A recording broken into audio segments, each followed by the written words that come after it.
आज शिलबटा मसलार तरकारी करी कौन कि मो झी और पापा कहले आज शिलबटा मसलार तरकारी कौन आगे मो शाशु बाटिकी करुली कि बहुत टेस्टी लगुला मो शिलर सोरिष रसुण सुखिला लंका और जीरा टिके बाटिदेली सब गुड़ा बाटिदेली बाटी सारा गोटे गिना को बाहर करदेली गोटे गिना को बाहर करदे सागे सागे कड़े बसईदेली कड़े किसी सोरिष तेल टी अधिक पकईदेवे से सोरिष टी पकईदेवे सोरिष कचा लंका पियाज टी भाजी सारापर टमाटो पकईदे टमाटो 5 मिनट कि 2-3 मिनट भाजी सारापर बाटी मसला गुड़ शिलबटा मसला गुड़ से पकईदेवे आउ थे से 5-10 मिनट कषिदेवे हलदी पाउडर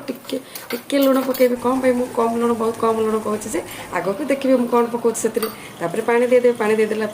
एपटे मुझे कौन भाजिकी रखी कि मुझे साबला शुखुआ भाजिकी रखी मुझे पकईदेली 5-10 मिनट होगला साबला शुखुआर शिलबटा बेसर तापर एपटे काकुड़ी पियाज टमाटो सब गुड़ाक सालाड कर रखी देखो पखाड़ भात को सालाड एवं सोरिष